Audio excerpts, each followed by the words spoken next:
Welcome to Simply Sarah. I'm Sarah Stockham, your host, and I am excited that you are here today.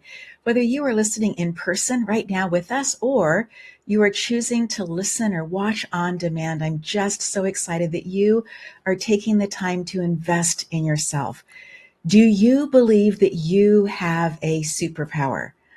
Now, some of you are saying, absolutely yes, I know what it is. I nailed it. I got it. And some of us might be saying, maybe I have a mini power, maybe. Well, let's welcome in our guest today, Devin Thorpe. I'm just so excited that you are here because you are a champion for superpowers. I'm just delighted that you're here. Well, thank you so much for having me. It's such an honor to be on your show. I appreciate so greatly just the invitation to be here. You've got such a great audience. You're such a great host. You're such a great person. It's an honor to be invited. Thank you very much. Oh, thank you. And Devin, I would love to hear your story. How did you get to where you are today? Because when you read your CV, you have so many things that you have done in your life, all the way from, treasury to congressional to touching the lives of people like Bill Gates, having, in-person conversations with. And yet you choose to invest in individual people believing that they have superpowers. How did you get to this Yeah. place? Well, there is a story there, and I'm honored to be invited to share that. But when I was 11 years old, back in 1976, don't do any math. I'm a very young human being. You are. Back in 1976, there was a dam in southern Idaho that failed, and I was living in Salt Lake City, so kind of northern Utah, not far from where this dam failed, and outside of the town of Rexburg, Idaho. And the town of Rexburg, Idaho, not a big town, but a college town, and about 80% of the structures in Rexburg were damaged or destroyed by this flood back in 1976. And so communities from all around the West kind of descended on Rexburg that summer to volunteer to help out. And so my dad came to me that summer and he said, Devin, I'm going to go up to Rexburg on Saturday to dig muck and mud out of basements. Do you want to come? As an 11-year-old, digging muck and mud out of basement sounded like a good time. So Sure. I said, sure. Yeah, sign me up for that. And I remember I was so excited getting on the bus. We went up with a bus with our church group, headed up. I swear I remember every telephone pole we passed on the trip. I was just excited for this opportunity to go help. And I got there and we worked all day. And I remember they kind of gave me a shovel that was a little too big for me because nobody else wanted it either. Right. So it was an interesting day. I got back on the bus that night at dark after working 12 or 13 hours that day, and I don't remember a thing. I don't even remember how I got into my house and into bed. Yes. I was exhausted. More recently, I went back to visit Rexburg, and the weird thing was I looked all over town. I could not find the statue that they had erected in my honor. Certainly, they would have, right? Yes. I was there. I was a kid. I came Yes. and a whole day. You bet. As I think about this, in hindsight, I recognize I really didn't make a difference, right? They gave me a shovel that I couldn't really use. I probably spent more time eating donuts than working. I was probably didn't make a difference. But the reality is I didn't know that. Yeah. I really thought I had changed the world. And part of that then gave me this feeling of having accomplished something that really mattered to people. Yes. And so it gave me this goal. And so I said, I'm never going to miss an opportunity to serve other people. Now, I admit I did. I got really good at missing opportunities to serve.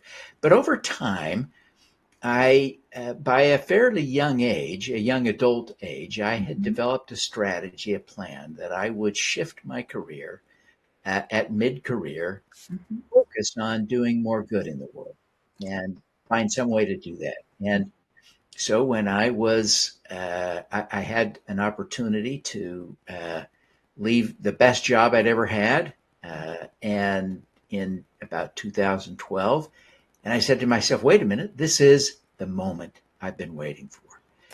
And Yes. so I began my journey as an author, speaker, advisor, consultant, focused on championing social good. Mm. And in recent years, I have narrowed my focus just a little bit on trying to help people invest for good. And so Yes. one of the things that I do is I've got this show, Superpowers for Good, here on the E360 TV network, where I talk about and talk with change makers, Mhm. and we talk about their superpowers. And it's so inspirational. It's like your show, but I'm so honored. I get to meet all these great people and Right. talk to them about their superpowers. And as you mentioned, I even had the opportunity to talk to Bill Gates about his one. So anyway, I love what I do, and that's kind of how I got here. What I find to be so remarkable, Devin, is that although perhaps as an adult looking back, you think that maybe you weren't giving or making that big of a difference, and yet that day had a profound difference on your life to the point that when you began looking at what a lifetime could be, you decided mid career, mid life energy, mid decades of ticking off, right? That you would pivot at that point to be able to work on things differently, focus your energies differently to make a difference for people in the world around. And I think that's such an incredible, incredible aha of seeing that how when we invite children to come along and do things with us, we don't know. It was a simple invitation from your father. We don't know the impact that those simple invitations hold inside them, that seed, right? That can later on become so many other things. Um, in this process of you deciding that you were going to do this pivot, what were some of the things that you did to allow yourself the ability to do the pivot? Wow, that's a great question. I haven't thought about that in quite that way. Um, there were a couple of things that I had done in preparation, Mhm. and then there were some circumstances that aligned very nicely to enable it. Or I couldn't probably have done it, but certainly I was trying to save. Um, Mhm. for instance, I'll give you maybe the clearest example of how my lifestyle was leaning toward this. But mid-career, I had a great job, and I let me be a little open about this, but I was genuinely at the very bottom of the 1%. When we talk about people in terms of net worth and income, I Yes. was right at the very bottom of that rung Yes. and really enjoying life. But when my wife and I got talking about how we would use those resources Mhm. that we had at our disposal, we weighed the option of moving to a bigger, nicer home. Right. And at that point, we had the relative luxury of living in a small condo with no mortgage. And we said, you know what? We're not going to change that. We don't need to get a big mortgage that Right. would put pressure on us to stay employed in the workforce in a traditional Mhm. way. Mhm. Let's create more flexibility in our lives by staying out of that situation. Yes. And so we fixed up our little condo, made it a little nicer. So we were able to really enjoy living in that little place that we had, but we didn't go out and get a $500,000 or $1 million mortgage. We could have probably afforded and qualified for Sure. $1 million mortgage on a Easily. big house, Yes. and we chose not to. So that was, I guess, one of the most deliberate things we had done in Mhm. anticipation of being able to have the optionality to do the kind of thing that, Yes. that I've since done. But then I have to admit, when I left, I was offered a nice little severance package, and and I probably couldn't have pulled the trigger when we did without that extra help. But it was, Sure. I have not regretted for a minute making this transition. My wife and I sometimes smile at each other and we say we miss those days, miss the income from those days. Right. But but since then, I've had some extraordinary opportunities. I've traveled around the world, visited Africa several times. I've been to Pakistan, India, all around Asia. My gosh, we lived in China for a year. We visited almost every country in Southeast Asia. And so I've had an opportunity not just to do the touristy things, Right. but oftentimes to get in and volunteer and to really spend time getting to know and understand challenges and situations. I spent a day, volunteering in an orphanage in China. I spent another day at an orphanage in Cambodia, and those are profound experiences where you're really seeing what's going on and how are people getting on in this world. And I'm grateful for all of those. And of course, along the way, I've had the opportunity to meet some amazing people. A few of your audience members may remember Tippi Hedren, Yes. who is on the star of The Birds, the classic Hitchcock film. Yes. I had her on my show. I had Bill Gates on my show. Yes. So it's been fun. I've had some celebrities and CEOs, but we're always talking about how to solve social problems in one way or another, whether it's the environment or whether it's poverty or social justice. We're always talking about those kinds of things. And for the last 5 or 6 years, I've always asked people about their superpowers, and I just enjoy that. So, 1,500 guests, amazing people, just amazing. So anyway, Yes. Yeah. So Devin, what's your superpower? Golly, I wish it weren't so clear, but in a way, there's just no denying that my superpower is persistence. I've been doing the show for 1,500 episodes, right? And I love doing it. I'm grateful for the opportunity, but there are a lot of people that launch a podcast or a show of one sort. I started out as a YouTube show, added podcast distribution, and now we've got the television distribution as well. And it's been great. But, I know a lot of people that are really excited to have done 100 episodes. I'm done closer to 1,500 now. So it's, persistence. And, there is one of the things that many of my thoughtful guests acknowledge is that their superpower is kind of a double-edged sword, right? It cuts both ways,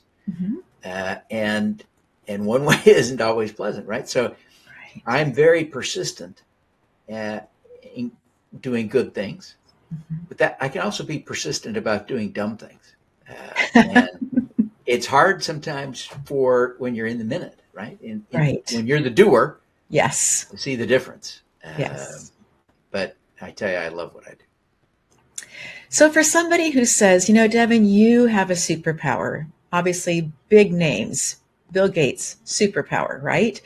But they look at their own lives and they go, you know what, that's just not me. Maybe I have a mini power. Is there validity in them pursuing that mini power? Yes. And let me just say, that we've labeled this a superpower, but there is really great science around this. In fact, just yesterday I interviewed a guy that worked for years in this field, and the science really suggests, remarkably, that everyone has a strength or two or three, right? And we can, some folks in this, social sciences have kind of broken down. They've made a list of about 34 different personal strengths that people have.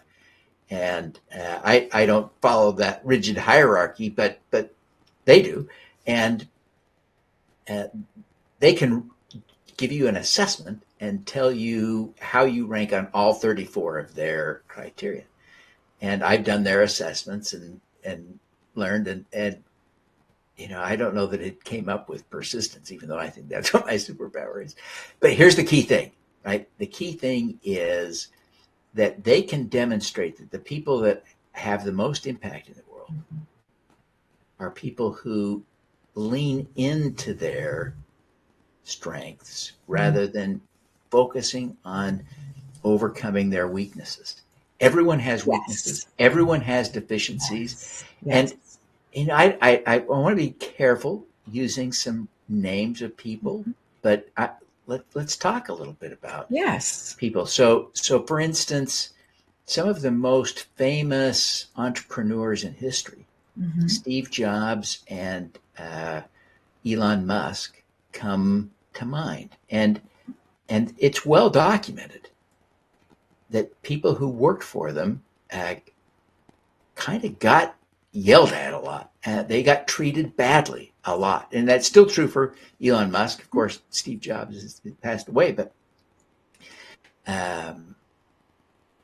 it's easy for me to define that sometimes cruel behavior, and it's kind of well documented, as being inappropriate. And yet, when we think about what those two guys have accomplished, it is extraordinary. And so it's easy to see even the most successful people in the world are not perfect. Right. And I would argue that they are successful not because they were jerks, but in spite of it. I think that's an important takeaway, at least in my opinion. What do I know? Hard to prove it. But I don't think being a jerk has made Elon Musk more successful. For instance, I think it was just last month, in November or December, he very famously told the advertisers on X what to do. Right. It was not kind, right? Right. I cannot for an instant think that helped him get any new advertising, right? So he is successful in spite of a bad temper. And he has self-diagnosed as having being on the autism spectrum. I'm not sure that anyone else has, but he's suggested that he's on the autism spectrum. He's also suggested that he struggles with bipolar disorder. Again, it's not clear that he's been diagnosed by a doctor with that, but he has said that he struggles with that. And I think in a way that should inspire us, right? Because all of us struggle at times. Now, we may not have a mental health diagnosis, right? But all of us struggle. I have a mental health diagnosis. Many people do. And all of us either know someone who does or we have one, pretty much, right? There are only two kinds of people in the world, those that know someone and know close, and those that have a diagnosis. And so it's inspiring to see that people who struggle with issues can be very successful. So I think the answer to your question is everyone has a strength.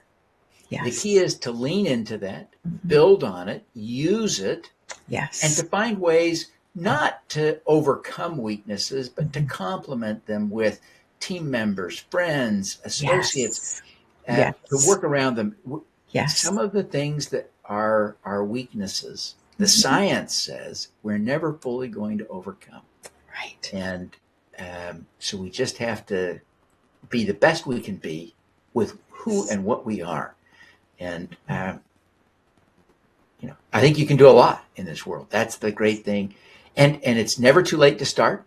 Right. I don't care if you're 50 years old, 60 years old, 80 years old. If you want to make a difference in this world, you can start today and try. Yes. Today is the day. Absolutely. I need to go back and I think it was on Darren Hardy used to have Success Magazine, and with that he would interview different people, and there every single month came a CD. On the other side was a DVD. It was kind of a cool thing, And with that, then he would be interviewing people, but other people then on the other side would be telling, they would be like synopsis of books. So you get through, multiple books in a month just by listening through. And the reason I say that, I'm pretty sure it was on one of those, is because of where I was at the intersection. So I was driving, so I wasn't reading a book. And that was at that point how I was getting my information. Mm-hmm. And so whoever it was talking about John C. Maxwell, who is a pastor who's gone on to write a whole bunch of books on leadership, and then also was talking about Tiger Woods. And in both of those situations, talking about how each of them had figured out what their strengths were and had leaned into them. So what they were developing were still inside of their strength zone. They weren't trying to be something that they weren't. And so in my mind, Tiger Woods not trying to be a concert pianist. That wasn't in his gifting, so to speak, right? And so I think it's really important for us, even when we have siblings and we look and do that comparison, which I don't know if that's really super helpful, but having siblings, I'm not sure that you can and my parents were incredibly fair, so incredibly fair, and worked so diligently to make sure that none of us felt like one was outshining the other. But we have such different gifts. And so to be able to be inside of those gift zones and to be able to use them and develop them.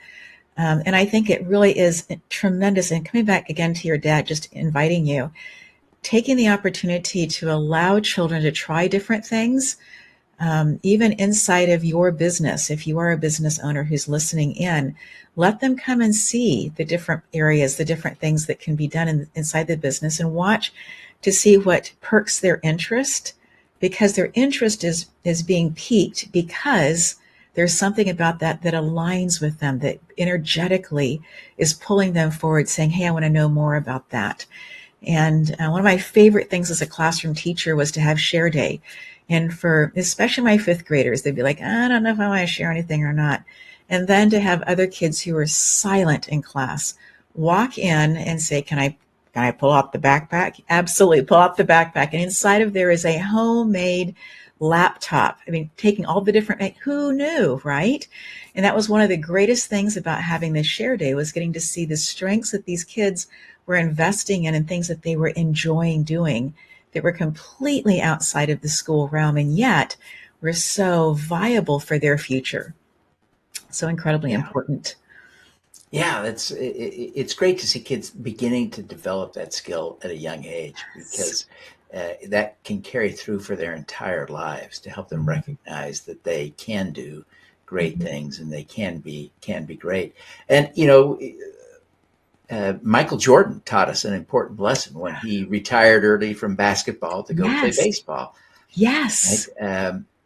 He was an extraordinary athlete. And so he was testing the hypothesis that he could be extraordinary in two areas. And let's be clear, right? Even to play AA ball, which he did, requires a lot of skill. It does.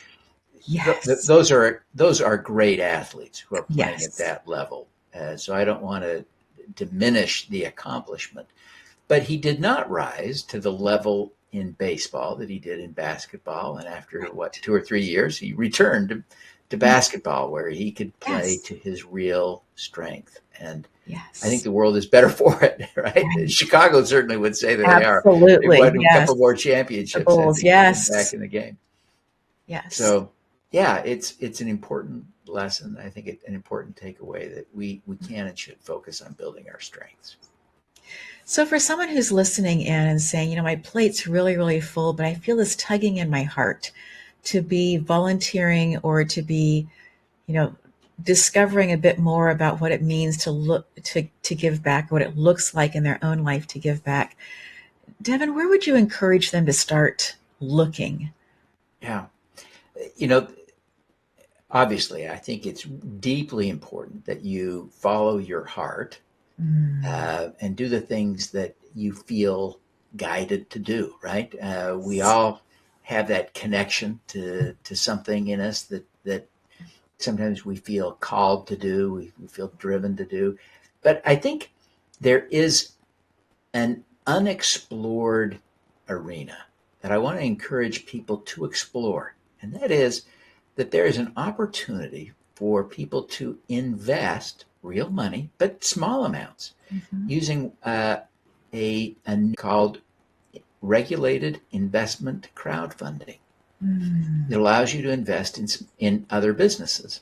Now, this can be fun when you get to play, venture capitalist a little bit, right, with your own money, and it's easy to do this with $100, right? And there's one place where I can tell you about if you want, where you can do it with 10, right? You can literally invest $10 in a private company and see how it goes. But here's the thing: you are asking about, how do you change the world? How do you do something good in the world? And I'm talking about investing money and earning a return. And you're thinking, Devin, you're not answering the question. You're off on a tangent. Let me be clear that there are extraordinary opportunities to invest and make money. Yes, very important, right? We all want to retire someday, and most of us will need to retire. We won't be able to work every day of our lives. A few can. Most of us will have to retire at some point. So the reality is we need to squirrel away a little bit of money. And if we're going to squirrel it away, it may as well be working and earning a return. Okay, so we have that as an understanding. But we want to do good. How can you do good with money? Well, there are so many ways, right? In this world and in our country, there are populations of people who have been disadvantaged for a lot of reasons, right? So did you know that women get only 2% of venture capital? And since this fact was discovered more than a decade ago, you know what has happened? Nothing, right? In 2023, women got 2% of the venture capital, right? So this is a fundamental problem. Right. And so you can invest in women business owners using investment crowdfunding, and you can change the world, change the life of a woman entrepreneur. That's good, right? And the same is true, in terms of difficulty accessing capital for diverse founders of all sorts, right? So members of the LGBTQ community, African Americans, Native Americans, Asians. The statistics are pretty darn clear. It doesn't matter, the Hispanic community, it doesn't matter which population you're in. If you're not white, you have a harder time accessing capital. So just by supporting diverse founders in whatever business they're doing, selling cheeseburgers, whatever it is, right? We're helping people. And then let's go a level further. Yes. Okay, so some of us are really worried about climate change. And if you're not, that's okay. But a lot of us are really worried about that. And there's a smorgasbord of opportunities to invest in new and better solar panels, new and better wind turbines, new and better wave energy, new and better geothermal, new and better electric cars, all kinds of things that will help us transition the globe from a fossil fuel-based economy to a solar renewable energy-based economy. And that's exciting. If you care about the climate and the planet and clean air and clean water, there are opportunities to invest, not donate, to invest. And earn a return from those kinds of investments. That's kind of exciting to me. Yes. And so we have ways using these investments to do good and make money. And right now, there's been enough of people doing this for it to begin to show its real promise. About $2 billion has been invested via crowdfunding. That's a lot of money, right? That's a lot of money. Now, the reality is, though, that's about 1% of what the venture capital market is, right? And so we really need 100 times more people to be doing this. And so that's why I try to talk about this in ways I want people to understand. You can start doing this with very small amounts of money, including just $10. Do you want me to tell you the secret of where to go to do it? Please, Devin. So you can go to a website called, the website is THESMBX.com. Mm. And that's stands for the Small Business Bond Exchange.com, thesmbx.com. And it sounds, bonds is a fancy way of saying loans. And you can Yes. go there, and most of the people that are raising money are small businesses, Mm-hmm. many of them from diverse founders who are struggling to raise capital through conventional means.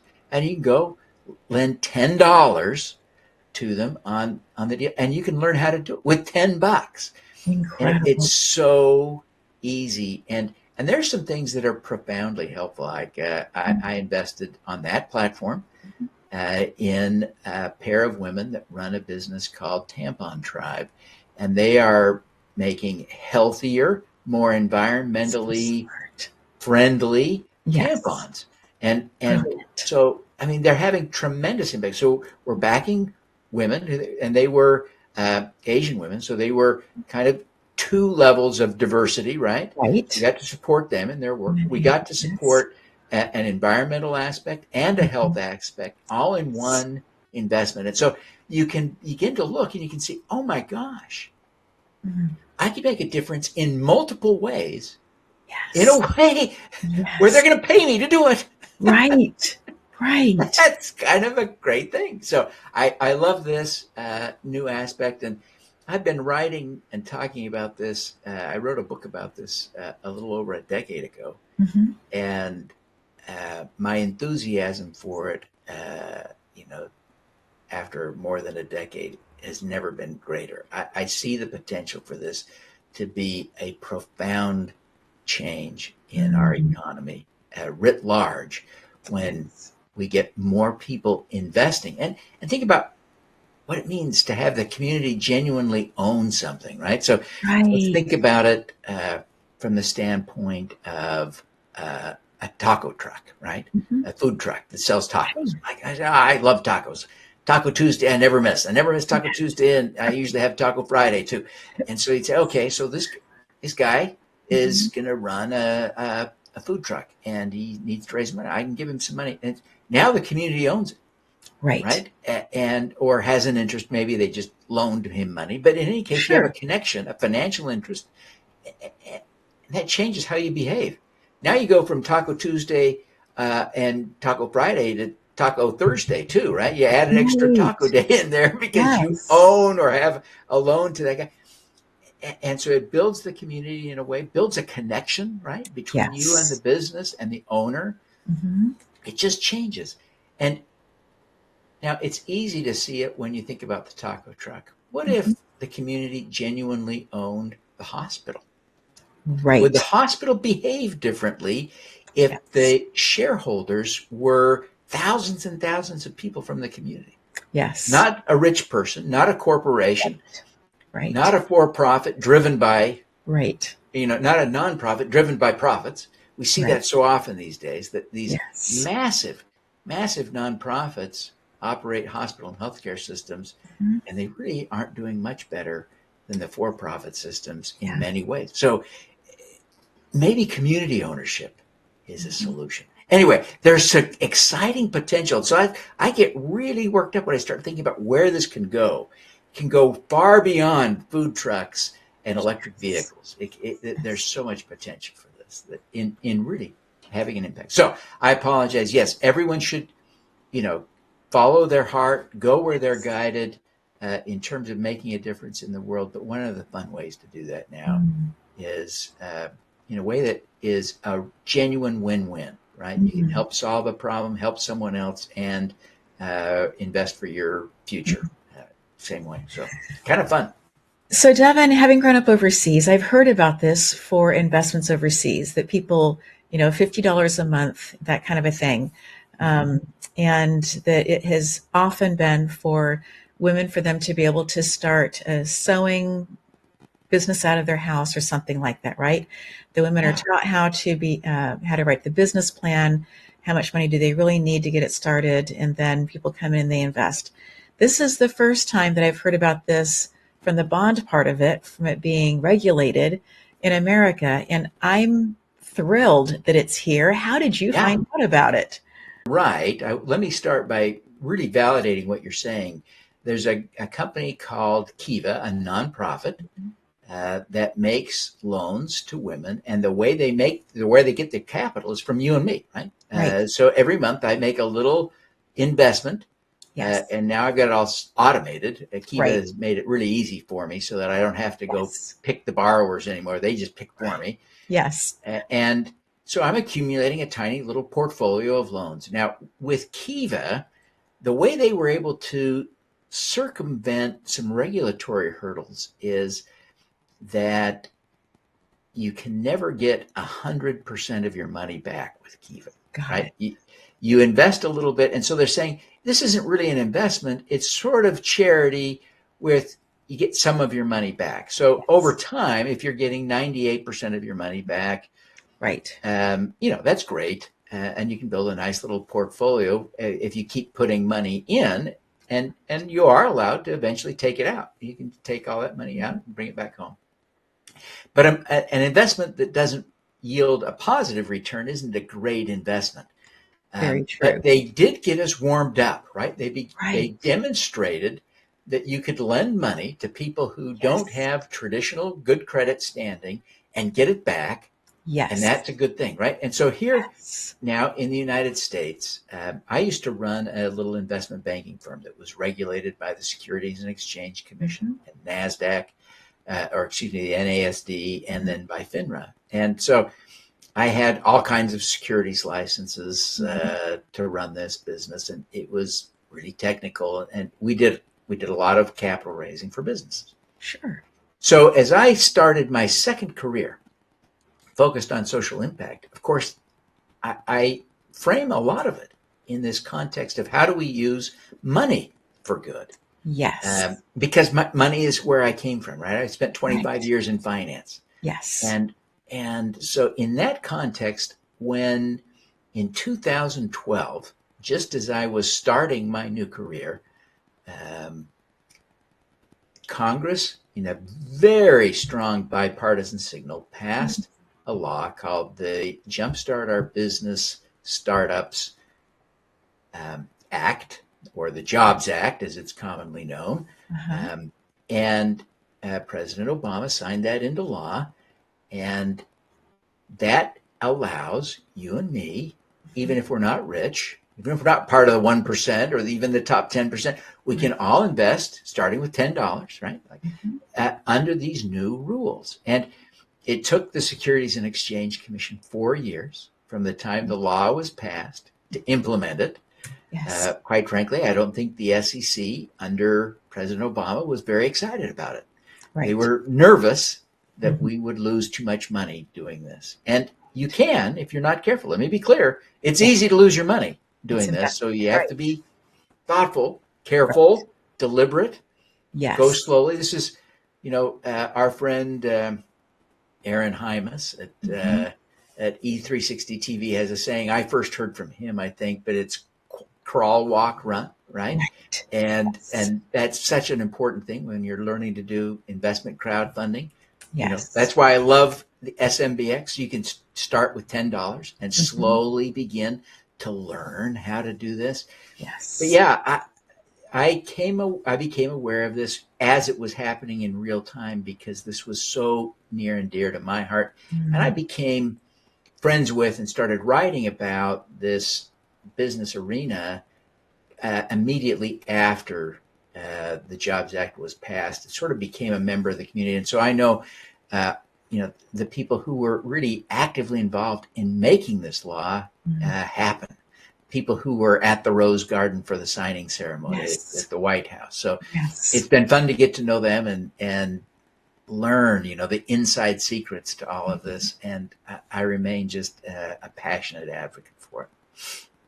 And I love how you were able to take not only your passionate advocacy that you felt, but also then to take that into action of telling other people, but writing about it and allowing people to be able to read and kind of take in the information as they have the time, right? To be able Yeah. to determine and go back and circle and underline and ponder and come back again and think it through.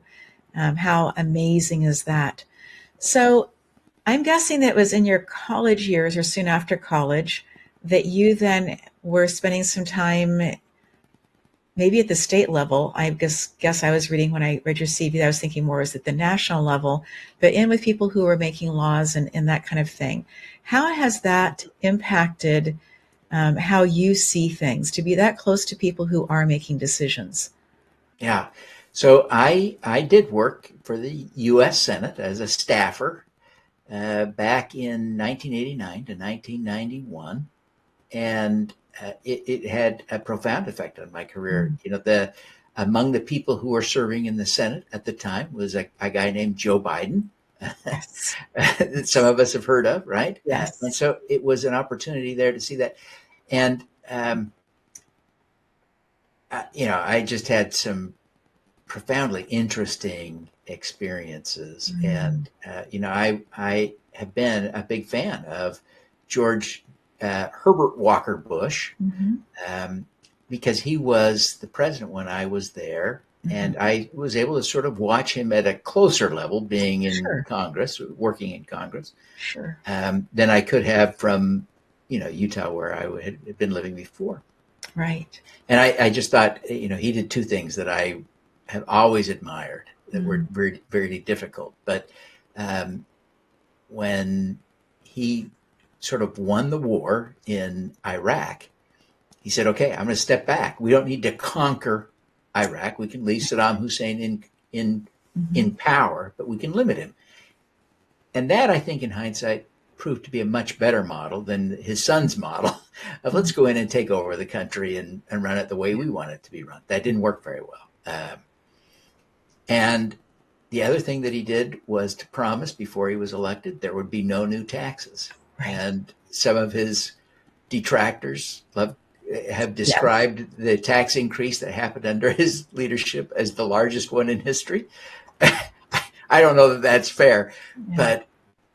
but Bill Clinton, whom I admire too, often gets credit for having achieved in our lifetimes the only time when the United States ran a balanced budget. Yes. But Only. that happened not because of what Bill Clinton did, it was because of the George Bush tax increase Yeah. that balanced the budget. It was a remarkable thing, and that got undone, Hmm. and we don't have balanced budgets anymore. So it was fun to see that and to let those experiences frame my life, and that I was very young back in 1989. It was one of my first jobs in my career, but I came back and decided to run for Congress in 2020. Hmm. And so I actually ran a campaign. I was on the November ballot. I was the Democratic nominee for Congress in a district in Utah. Hmm. I got crushed. After all, it's a very Republican district, but it gave me an opportunity and a platform to talk about some of the issues that I care Yes. about. And Yes. so, I think all of us should do that. And it's hard these days to agree with. It's hard to be friends. It's hard to communicate with people who we don't agree with. And I Mm. attribute that largely to Facebook. We thought Facebook would bring us together, and what it's Yeah. done is it's given us a forum to talk about our politics Hmm. in a way that divides us. Right. And so, what are we now? We're almost 20 years into Facebook. What, it's Hmm. 16, 17 years into Hmm. Facebook. And I still have a Facebook account and I use it, Hmm. not quite like I used to, but oh my gosh, it's just, it's not just Facebook, Twitter and all the other things have Yeah. given us forums to talk about things that make other people uncomfortable. And we've Hmm. taken sides and we follow tribal leaders. And Yeah. on both sides, right, there are people that we follow as guides to help explain the world and give us Yeah. memes to share. And it has been, I think, it's been a bad thing. It's been Yeah. a bad thing. I don't know how to fix it because I love it and I wish it could be fixed. And I Yeah. know a lot of people are trying to create platforms that are more fixed, Right. but it's hard. It's Right. hard Yes. because we don't even agree on what the fixes should be, right? Yeah. So, so, so true. So anyway, but I am reminded, as a card-carrying, passionate Democrat, Mhm. I run across people all the time who I discover to be profoundly good people. We lived in Florida for 18 months, Mhm. and our very best friends, there are card-carrying Trump voters, and Yes. they are just dear friends that we're so glad to have. And Yes. I I hope that can be a model, not Mhm. to other people, but I hope that model can be a model for me to do it more often, right? To build more Right. friendships, Yes. deeper relationships with people that I Mhm. may not believe, politically agree with, but Yeah. can be friends, right? My gosh, Right. if we can't be friends with our friends and neighbors, Then who are we we're in going to real find to trouble. be friends with? Yeah, Right? in that Yeah, yeah, process. Yes. yeah. Yes. So we kind of got off on a tangent. I apologize for No, distracting the I'm kind of, conversation. this is me processing. Having grown up under a dictator in a third world country, I have been very, very reticent to have any conversations on Simply Sarah or any, pretty much any place about politics. I know that it's Yeah. out there. I know that it happens. I know that one of my friends from high school was a fighter pilot and, um, was killed in the Well, services. And so I know yeah. that's really important for me to continue to show up and vote, even though I feel like I'm not really quite sure what I'm voting for, right? The Yeah. colors are Yeah. so bright, but I'm not really sure where the heart is. Yeah. And so from somebody who is coming in from the outside, yes, my parents were Americans. And so I was born into, and it didn't have to request to become an American. It's such a privilege to be an American. But in that side of that space, also, I realize that there are things that are definitely difficult here. And I'm so grateful. I was telling my mom this last week. I'm so grateful that I grew up in a place that we lived on the edge of the rainforest. In that place, Devin, that there were people who were pygmies and they looked different, right, because of their Hmm. diminutive stature. And then there were people who came from a tribe where very, very young, they would put in markings on the face. And Hmm. so you could look at people and you kind of know what their tribe was. It doesn't mean that they always believe everything that the tribe believed, but they Right. would Right. have a language base, right? A food base, a different way of perhaps of dressing or how they kind of saw the world. And I'm really glad that I grew up there with that understanding because Yeah. as I travel the world and look at different places, it's really through those eyes that I see things that I then can feel like I can come in and do, coming full circle in our conversation, where I can come in and I can volunteer. It doesn't mean that I understand everything that's happening in that community, but I can come in with an open heart and say, show me, and these are the skills that I can do. I don't mind washing dishes. I don't mind chopping up, carrots and potatoes or whatever the word, painting or whatever. But let me come in doing these service things in order for me to see how beautiful the human heart is and how much we long to live better lives and how we so desire to see that our children have a better life than what we've had, more opportunities or a deeper education or a deeper understanding of the world, to be living more at peace with the natural rhythms of the world. And so I just Yeah. am so grateful for, like you, the opportunity to travel because I think it really has broadened my heart, but has also deepened my love for people. Yeah. And I have profound respect for people who avoid politics for the sake of peacemaking. Yeah. Um, it's tempting for a lot of us who have extreme political views Mhm. to think of people who don't share them or don't fight for the views they have as doing it wrong. And yet, the reality is, um, we can solve our problems best if we can communicate with one another and work together. And that is all about peacemaking. It And so is. I think that's a vital part of Mhm. building a successful community and a successful country and a successful world. So, Mhm. kudos to you for being a peacemaker, bringing people together and not looking for ways to divide, uh, but instead looking for ways to unite and unify. It's so important. I would love to say that this was like, something that just came upon me, but that's just so not true, Devin.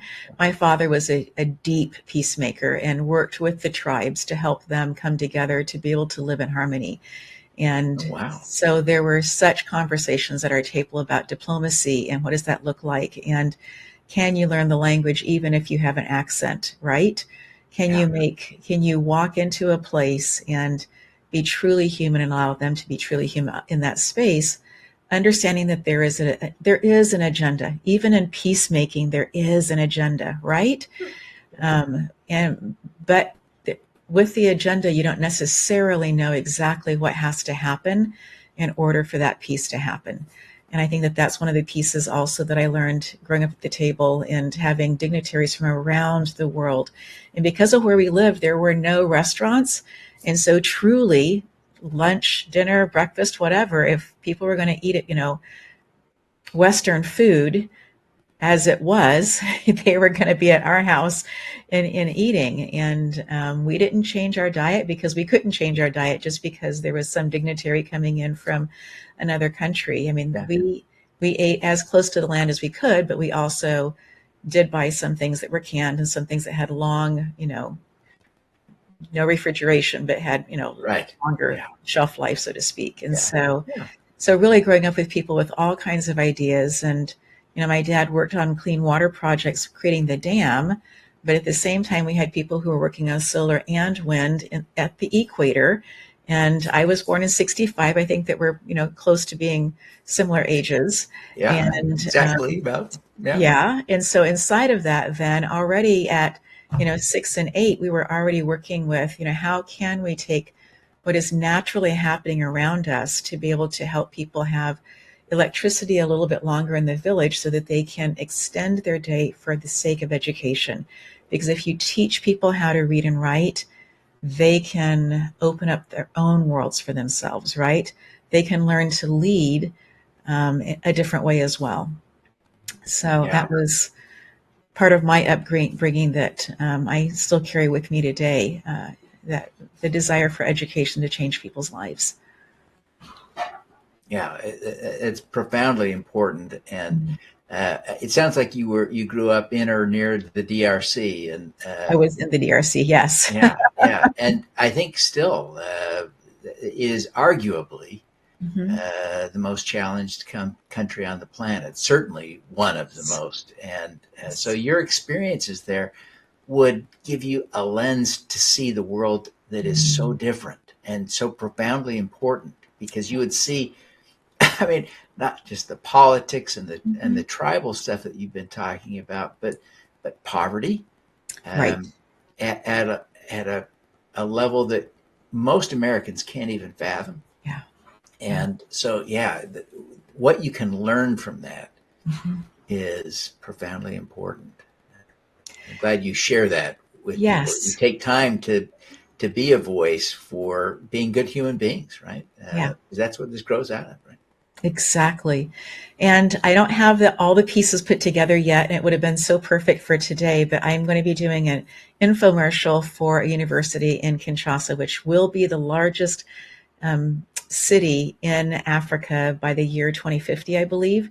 And it actually moved to Kinshasa in the 1950s because of all of the unrest that was taking place, because the university had started in the interior of the country and then was moved then closer to the Congo River, so that there was just more. At that point, it was a more peaceful, more stable place. But the whole idea of crowdfunding is something that I have been part of that conversation for that particular university as well, Oh just yeah, because they are changing lives. If you want to invest in an African country where they are teaching women to be doctors who will stay in the country, this is the place to be able to do it. And so yeah. we'll have that infomercial made within the next couple of weeks and up and available and Oh, stuff that's great. because That's so important, right? The it's, brain drain just mhm, crushes developing countries it when does. their best and brightest Mhm. are drawn to Europe and the United States. Yes. And yeah, it's just devastating. I so admire the people that I find love to highlight them when I find them, of going back to places like Haiti and Yes. the DRC, Yes. and recommitting to their communities Right. and building them. Yes. Yes. So, so true. Well, Devin, I have loved this conversation. You have made Oh, me thank you. think. You have challenged me to invest more. And I am just so grateful that you've taken the time out of your incredibly busy schedule. And I Well, love that thank you are you. persistent. And I love that every other week that we're together on the Achieve TV host meetings, just to kind of check in with each other. And Julia, great. again, so grateful for you. Thank you very much. It's been a joy. Thank you so much. Absolutely. And until next time, friends, hoping that you have an amazing rest of your day.